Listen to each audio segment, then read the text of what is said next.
まさに飲む打つかもですね。もう本当にダメですわ、本当クズですわ人として一人一人こう夢をちょっと、日本でアクション映画を作りたい。まだ一作飛ばしたいっていうか、もう一花ぜひ探したいですよね。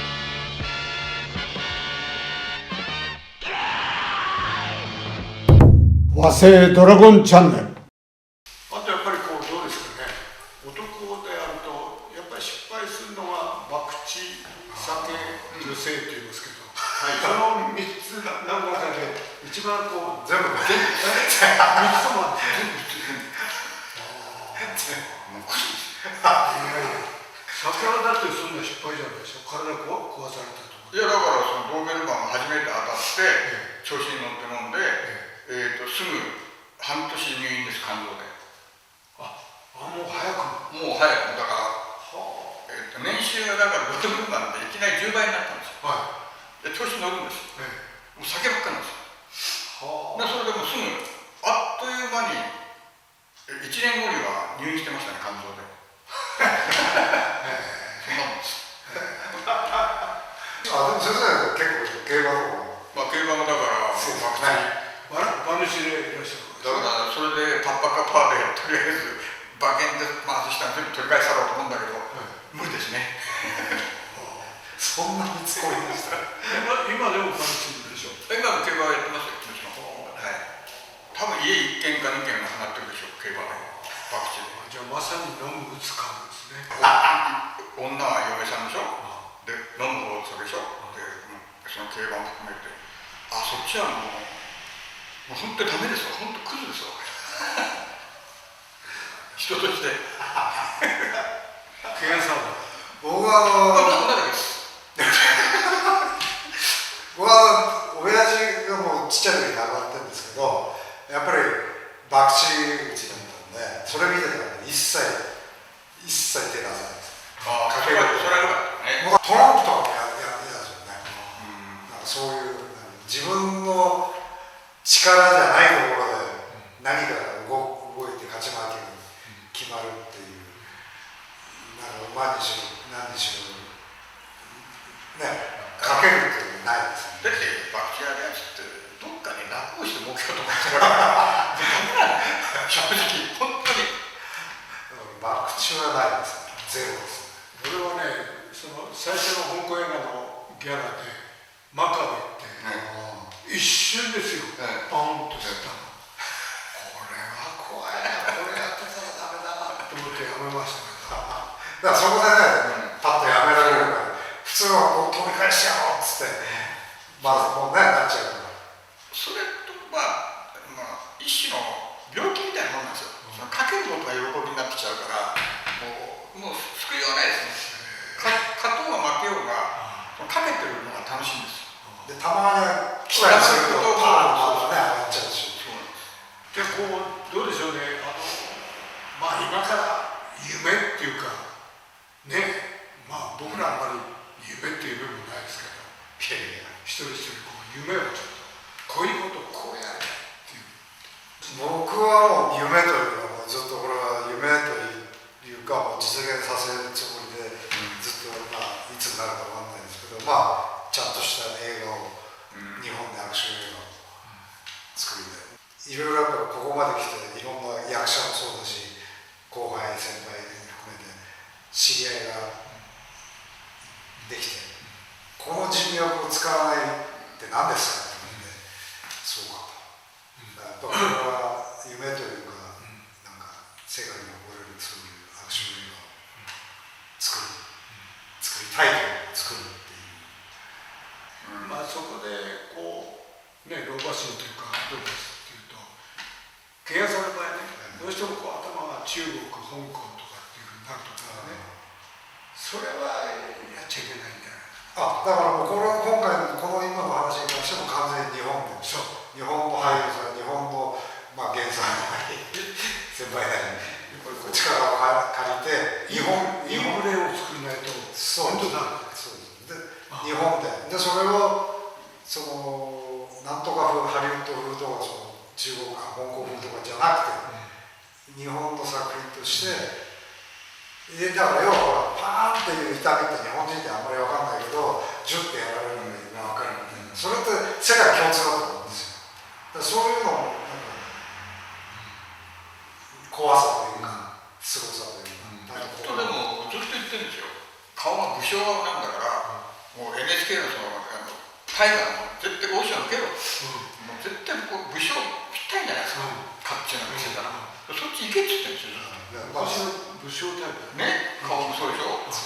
いやまあそれもねもちろん、まあまして今コロナでいろいろ海外行けないんで、もちろんその日本の方で、だからそれはもしかしたら先生が言うように時代劇かもしれないし、だからちょっとそういうのが夢というか作りたいですね。我々がこう言うのもおかしいけど、所詮やっぱり日本人だから、日本人ってどういう動きでどういう歩き方でどういう考え方でっていうのが一番やっぱり大事になってくる。そうですね。どうしても香港とかなんか中国してこうなんか憲法みたいなのやるけど、所詮我々がやっても違うしね、中国しても似合わないし、だ結局それが海外から見たら逆に見たいものですよ。だからじゃあそれはやりたいですよね。先生の夢って何ですか？とりあえず書き続けて、今まだヒット作飛ばしたいんですよ。もの書いて載せるってこと、同じ土俵にいるわけですよ、若い子たちと。うちの業界年関係ないんで、同じ土俵だったら全部戦ってないといけないじゃないですか。だからその中でまだヒット作飛ばしたいっていうか、まだ現場のトップでいたいっていう、それがありますね。まだそれがなくなったらダメです。それがなくなったら多分俺は普通のおじいちゃんかなと思いますけどね。ただのエロ好きのおじいちゃんエロじいですよ。それも好きでもね、通用すればいいけど、だからまだ年代的に通用しない人もいるし、まだラッキーなことにまだお仕事があるんで、オファーがあるんで、まだそうするとあそこでちょっとまた頑張んなきゃいけないなみたいなのもあるし、まだ負けてられないなっていうね、それはありますね。だからまあ恵まれてはいるんですけど、夢って言えばもう一回ドカーンっていうような作品書きたいってやつですよ。健康面はどうですか？肝臓はもうそれから休肝日作るようになったんで、まだね薬何も飲んでないんですよ。なんだ普通みんな高血圧とか心臓とか飲んでないですか、何もまだ飲んでないんです。僕サプリメントちょっと飲んでるんで、だからまだすごいね。まだ大丈夫かなっていう。でも運動してますもんね。一応まだこうウォーキングと筋トレっていうかストレッチと懸垂ぐらいやってるんですよ。結構バッチリ。まだちょっと運動はしてます。負けたくない。私はね、こう自分が76になるとも思ってないし、どうでしょうね。でも76なんですね、やっぱりね。そうなんです。だから僕74でしょ。もう戦いですよ。自分を老けたなと思ったらだと思うんですよ。意識の問題で。だからなんかしてないとダメです。だから朝起きて雨降ってたらウォーキング嫌なんですよ。ここで俺やめちゃうとガタッとくるなっていう。だから奮い立たせるとこありますよ。無理やり。雨でもだからちょっと歩こうかなと思ったら嫌でもちょっと傘のさしていこうかって思う。それをやめちゃうとグラグラになって自分に甘くなるかな。僕ももう20年ぐらいやってますね。ウォーキングは。雨でも。だからその時ちょっと緩んじゃったらダメです。もう1週間でも休んだらダメですね。でもそうなってまだもちろんやってください。まあやってますけど、それとはまた別のウォーキングってのは藤永さんびっくりしてました。一緒にドラマね、ご一緒にね、いやー、倉田さんすごいよってまだにビシビシだからまだ回転して受け身取れますよ。もうそれはもう絶対できない。多分3半期間グーグーだから。でもそれはずっとやってるからやってないからね。普段の生活って何を一日何を朝起きてだからちょっとウォーキングやったりしてやって9時か10時ぐらいに、それからビール飲んでそれはねちゃんときちんとしてるんですよ、ビール昼間のビールは飲まないんですよ。そうですでまあ見たいテレビとかずっと見ながら、あとは仕事もあったら仕事やるし、あとはもう普通の主婦みたいな生活してますよ。だからワイドショー見ながら、なんか、コーヒー飲んだりとかして。ご自分でこう作ったり？もちろん自分一人ですよ。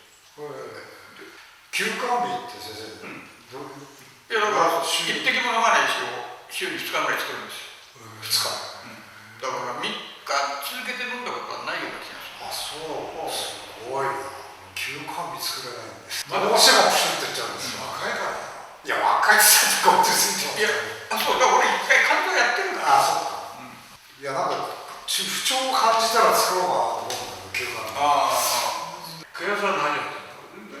これ昼間から見る。いや昼間からやるんですけど、なんかトレーニング終わって夕方ぐらい帰ってくるとやっぱりプシュッとビールいっちゃうんです。だからその代わり早く飲み始めるから切り上げるのが早いですよね。最近俺の場合はほら今日は飲むのって決まったらもうグダグダ飲むグダグダですよ。なんで黒沢のお酒は俺ね、ほんとダメだね。ビール1つ飲むぐらいそうですよね。もう眠くなっちゃって。でもいいっすよね。話聞いたんだけどさ、かっこいいの。香港から帰っちゃうキーハンダじゃないなんかジェメンの現場にスポーツカーでドンと乗り込んだとかさ、真っ赤なポルシェ香港から持ってきてドンって乗り込んだ。あの子何歳？29です。開放でね。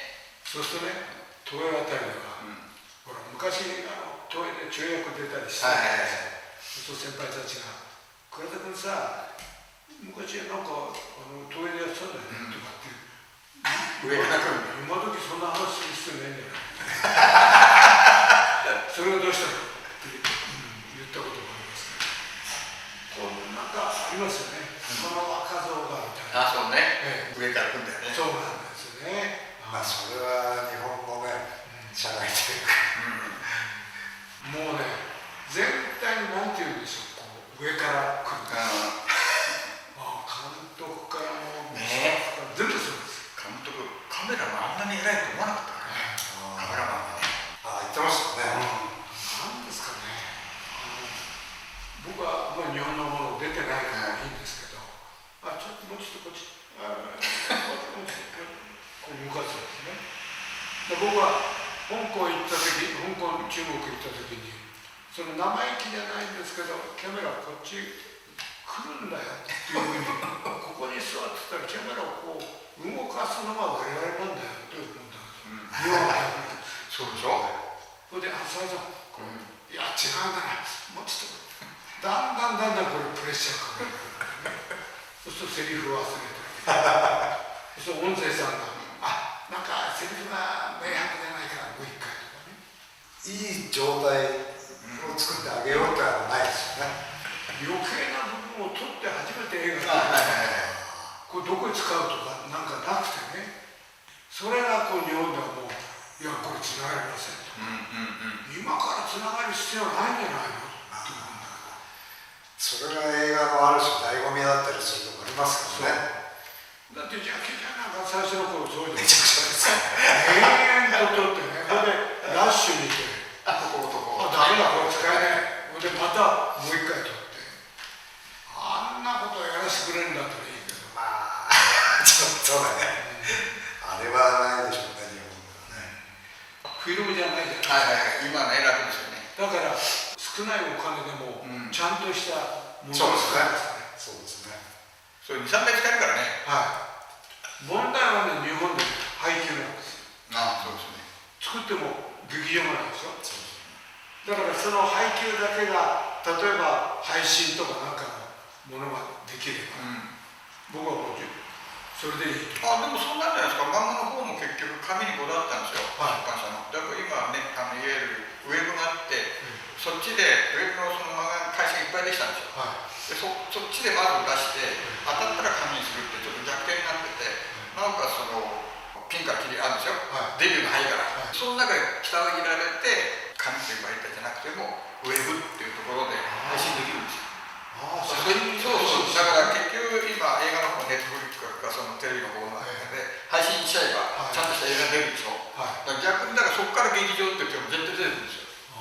だからいろんなパターンが出てきてるんですよ。だからそんな高い予算じゃなくてもこれで撮れば、ね、ちゃんとした本があればもちろんできると思うんですよ。できますね、可能性は。そうね、昔だからさ、本当に嫌なんだけどさ、天気バスとかあるじゃないですか、行くと。で俺なんか簡単にあるにしましょうってなるからね。あるにない、今日あるに変えちゃえ。それぐらいやんないとね、だってね、なんで天気ばってんだよ、そんな、ね、お金かけて。今の韓国映画すごいですよね。面白いですよ。雨のシーン多いですもんね。臨機応変に作っておきますよ、あそこは。ジャマネそうですよ、雨の日に晴れの日の日っつってロケット打ちましたね。ほら中国ってやるじゃないですか、なんか開会式とかあれ持ってきて6発ぐらい打ってどれっつってお前すげえね、それ使わないよそのシーン。やっぱりこう映画って量を取らないとダメですよね。いやそう思います。アクションなんかも分量ですよ。そうですね、こんだけ撮ったのこれぐらいですから、すごい密度になるわけです。今何やったこれ、それをねこれぐらい撮ったらこうやって引き伸ばすから。今のアクションの撮り方がすごくてさ、CG も突っ込むから昔のアクションの動きじゃないですよね。みんな速いしすごいし、なんか、アクション監督もすごいんだろうけど、なんか昔とえらい違いになってますね。今ね、日本で活躍するの全部僕の弟子です。あ、そうなんですか。ルローニケンシン、キングダムとか、もうでかいの全部僕の弟子です。いやでもすごいよな、本当になんか動きが変わってきたっていうか、まだ中国とかチェーンアクションじゃない、もうチェーンアクション飽きてるじゃん。ところが今はチェーンアクションじゃなくたってものすごい動きするじゃないですか。だからこっちの方がリアルですげえ面白いなっていう。そうですよね。よく今テレビ電話でハリウッドのジョン・ウッドと同期生の仲いいんですね。それで時々今ゴルフやってるんだよとか、今ジョンメキシコで撮影してたりとかとこういうやってるんですけど、体もねもう一回だけやろうって話してて、ぜひ先生ジョンウ使ってなんか時代劇ってのを教えて、ジョンウ使ってジョンウ使ってっていうかジョンウ監督でね、大物すぎますわ。なんか考えてください。僕説得します。いや、やるんじゃないですか、それもね。僕と僕の原作者がつったら。ねえ。俺中国で今取れないからな。いやいや、だから中国じゃなくて。日本でしょ。ジョンだって中国じゃないですか。アメリカでアメリカでやってます。あ、もうベースは向こうなんだ。だから大丈夫です。そうか。それで日本が大好きな寿司とか酒とか。もうかなりのお年？同じです。同じか。はい。そうか、もうそんな年なんだ。そうなんですよ。まだ撮ってるらしい。今メキシコで撮ってて終わったらフランス行くっつってね。そうなんですね。積極的だな。ねえ。やっぱり撮り続けないとダメになっちゃいますよね。多分上手が撮るってなったら制作委員会っていうか投資がつくんだろうね、投資家が。いや、ぜひね、時代劇。ジョンウ監督の検索ドラマ話がすごい。もしくは追白。追白ね。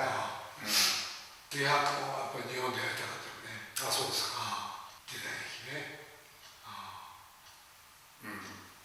なんかこう中国の舞台じゃないところでね、もう一花ぜひ探したいですよね。それまでねやっていただかないと。もうぜひ女王と先生でちょっといい原作があればね、いい原作っていうかアイデアがあれば、ね、テーマが決まっていいアイデアがいいテーマがあって、そうすれば主人公ケンシロウでね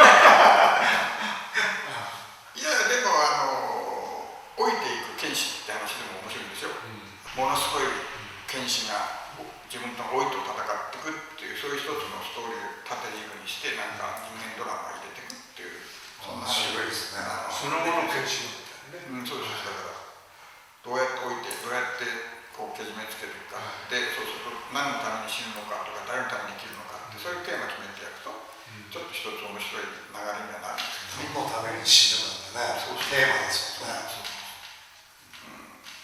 いいじゃないですか。腹を切るって昔腹切りって映画あったんだけど、日本人だけですからね、腹を切る文化なんてのはね。あんな痛いことは俺絶対しないからね。いや、しないですよ。俺は逃げるから。日本人ってやっぱちょっとね、ちょっと変だよね。変だよ。いや、絶対にしょうがない。信じられないですよ。なんですかね、日本人。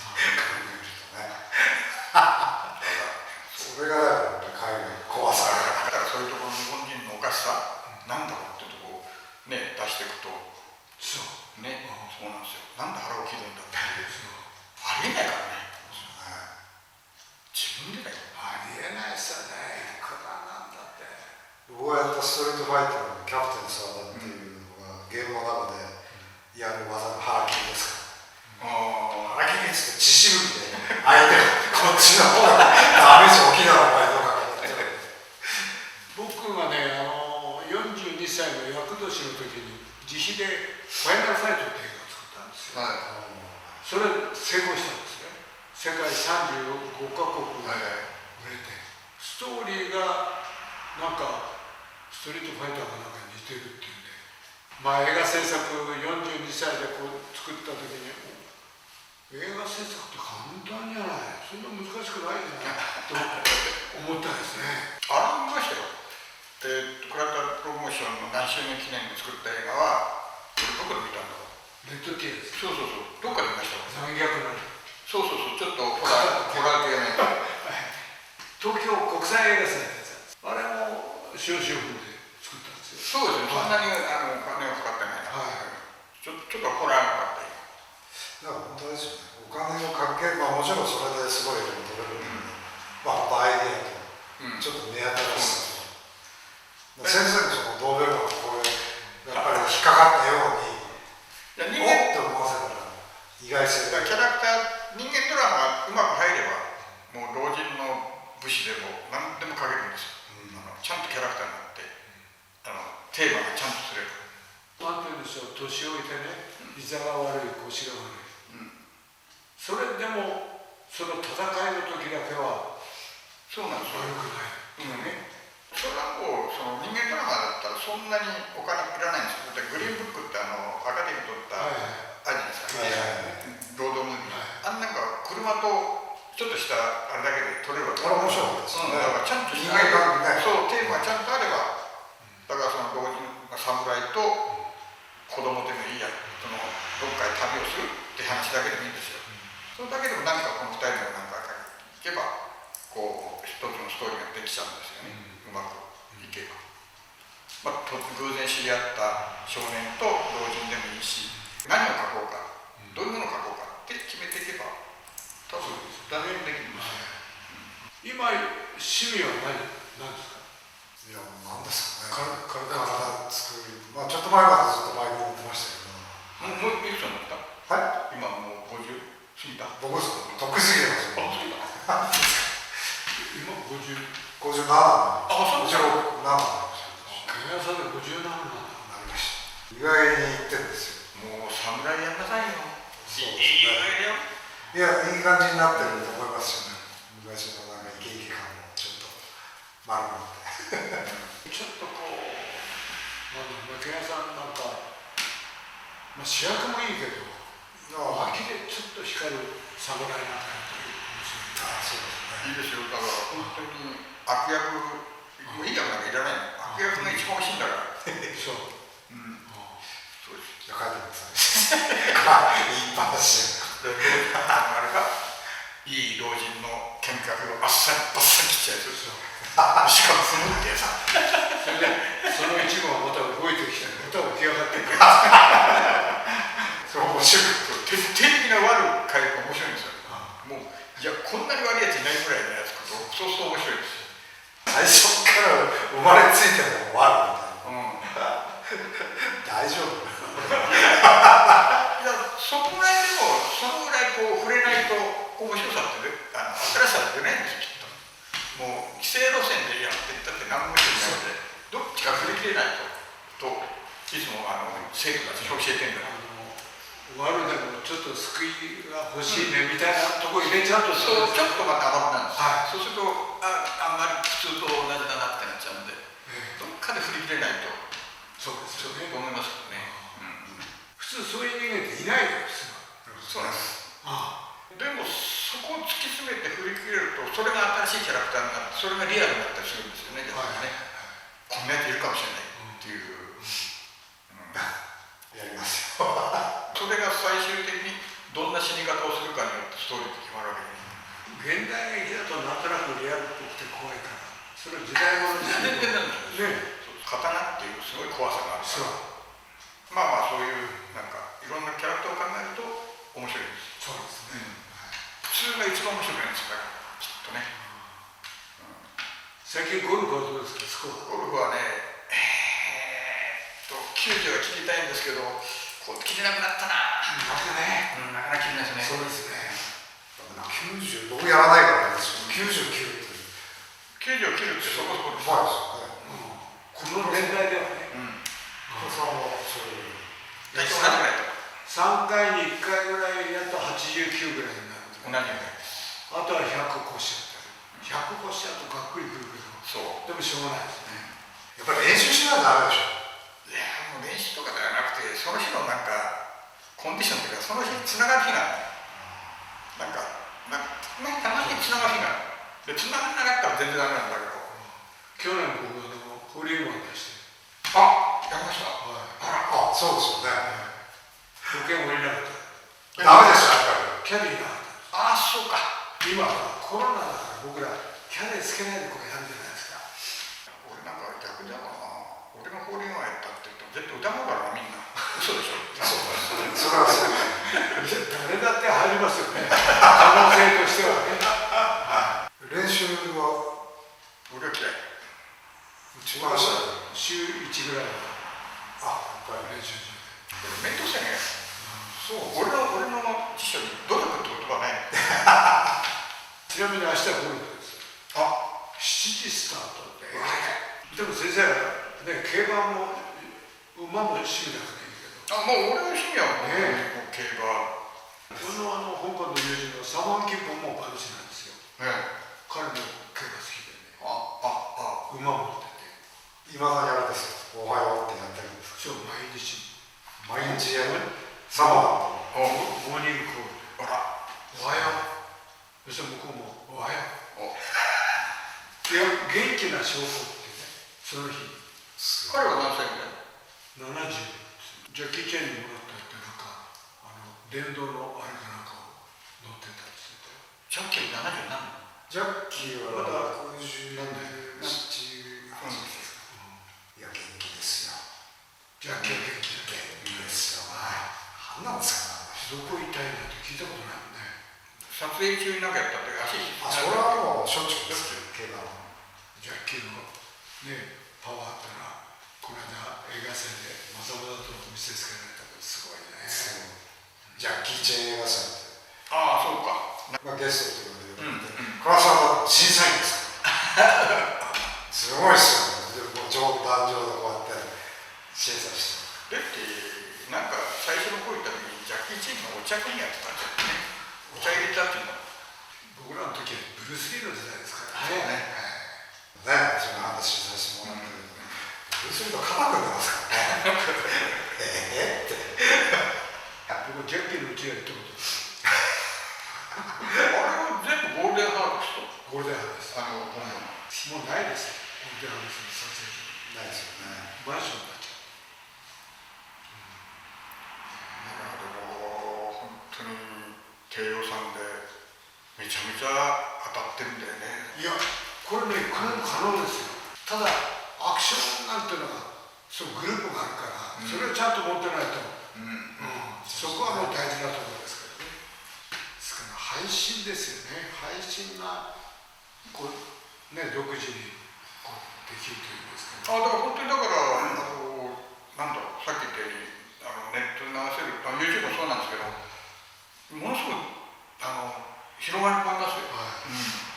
だからこの YouTube で僕はオリジナルのアクションを作ってるんですよ。短いですから、ぜひ低予算でやりましょう。